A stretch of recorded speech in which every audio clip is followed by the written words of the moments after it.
제가 얼마 전에 예능을 봤는데 거기 이제 초대석으로 나온 분들이 누구였냐면 사주 보는 분들이었어요. 뭐 한 분은 사주 보시고 한 분은 관상 보시고 그분들이 공통으로 했던 얘기가 뭐였냐면 이제 사람들을 돕고 싶어서 사실은 이걸 한다라는 거죠.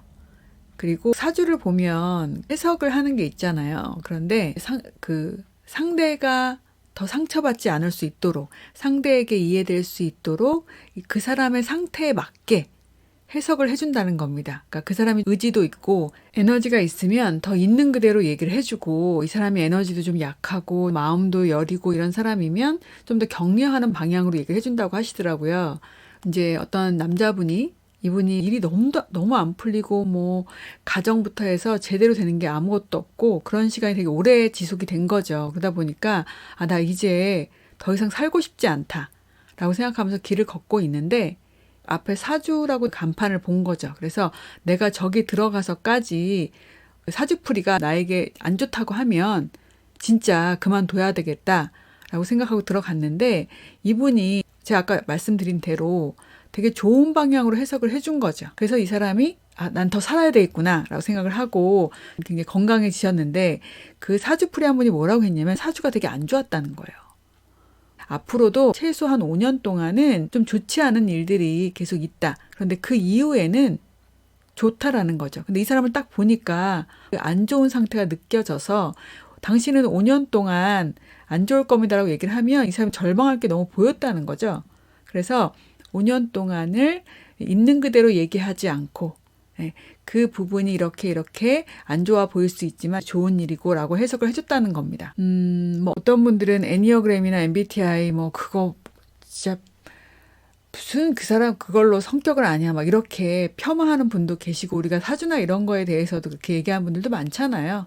그래서 정말 더 뛰어난 이론들도 많습니다. 그래서 그 사주하는 분들의 얘기를 들으면서 정말 도구가 무엇인지도 중요하지만 그 도구를 쓰는 사람들의 의식 수준, 건강한 상태, 이런 게 훨씬 더 중요하구나라는 생각을 한 번 더 했던 계기였습니다. 사주 공부도 애니어그램 공부하신 분들은 보면은 다른 학문들에 대해서 굉장히 좀 오픈돼 있더라고요. 그리고 되게 넓으세요. 그래서 애니어그램을 하면서 MBTI 뭐 이런 건 기본이고요. 뭐 타로라든가 사주라든가 관상이라든가 이런 걸 공부를 하시는데, 그러니까 1번부터 9번까지 다 공부할 수 있는 거죠. 유형별로 약간 달라져요. 사주 공부한 분들을 만나본 분 중에서 4번 유형하고 5번 유형을 만났거든요. 4번 유형도 굉장히 공부도 많이 하고, 그분도 애니어그램, 그리고 별에 관련한 거, 그리고 타로, 사주에 대한 공부를 하셨는데, 이분 같은 경우는 사주나 명리학을 공부하게 된 계기가 사주를 누가 봐준 거죠. 그랬는데 너무 상처를 입은 거예요. 내가 제대로 알아서 사람들에게 상처를 주지 않고 전달을 해야 되겠다라고 생각을 하고, 그런 이유로 시작을 하신 분이었고요. 4번 유형은 여러분 너무 이해가 되시죠? 5번 유형은 처음부터 본인이 사주를 공부했다는 얘기 안 합니다. 거기 이제 애니어그램을 하는 자리였기 때문에. 근데 본인에 대한 이해가 되면 5번 유형이 갑자기 중간부터 말문이 터져요. 그 5번 유형은 본인이 이 수업이 재미있다, 들을 만한 이유가 있다라는 판단이 되면 입이 열립니다. 그런데 들을 만하지 않다 그러면요, 아예 무관심해지거나 아니면 강사를 째려보고 있거나, 째려보는 게 노려보고 있는 거죠. 당신 그렇게 제대로 알지도 못하면서 어떻게 이렇게 앞에 서가지고 우리에게 얘기를 할 수 있습니까? 라거나, 아니면 세 번째 뭐냐면 언쟁을 벌이거나 이렇게 됩니다.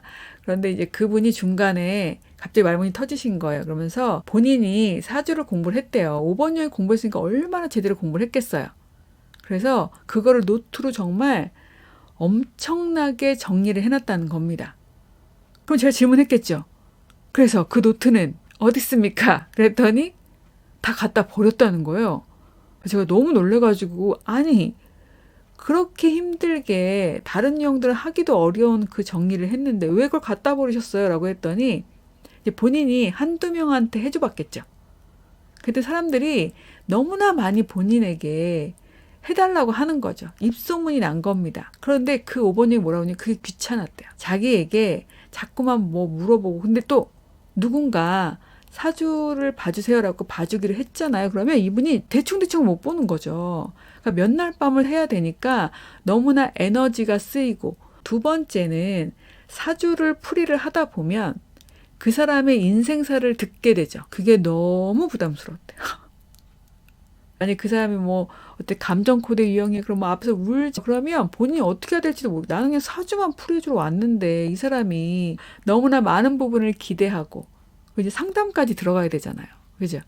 그러니까 이런 게 너무 피곤해서 앞으로는 난 사주풀이 이제 안 해요라고 해도 사람들이 자꾸 도와달라고 하니까 아예 그 노트를 없애버려야겠다고 생각하셨대요. 그 사람들한테 아예 그 공부한 사주풀이 할 수 있는 그게 없다라고 얘기하니까 사람들이 처음에 안 믿었지만 그러고 나서 그런 부분이 사라졌다는 겁니다. 그래서 제가 막 야단쳤습니다. 역시 잘했죠. 너무 아깝다는 거죠. 네. 그러면 사주를 공부하신 이유가 뭐냐라고 했더니 그냥 공부하고 싶었대요. 본인은. 그런데 제가 그랬죠. 본인이 공부한 그 학문이 사람들 사이에서 살아 숨쉬는 그런 부분들이 더 좋지 않겠냐. 내가 원래 처음 목적은 나 혼자 알려고 했지만 사람들의 힘듦을 덜어주고 중간에 선을 지키는 거를 우리가 조율하고 하면서 본인에 대한 이해도 되고 사람들을 살리는 학문을 하는 것이 제가 하는 애니어그램의 최종적인 목적이다라고 얘기를 했더니 이제 이분이 이제 이해가 되신 거예요. 그랬더니 그 노트 이제 좀 아깝대요. 그래서 저도 아까웠습니다. 제 사주 좀 봐달라고 하고 싶었는데 네. 이렇게 그러니까 우리가 어떤 그 정보를 가질 때도 유형별로 약간 달라지는 면이 있는데 이제 5번 유형들이 좀 불안해지게 되면 누구도 알지 못하는 그 부분을 나만 알고 있다라는 부분으로 자신의 두려움을 상쇄하려고 한다라는 거죠. 여러분. 네, 자, 그럼 오늘은 여기까지 하고요. 다음 시간에 계속 이어가도록 하겠습니다. 여러분 들어주셔서 너무 감사드리고 다음 시간에 뵐게요.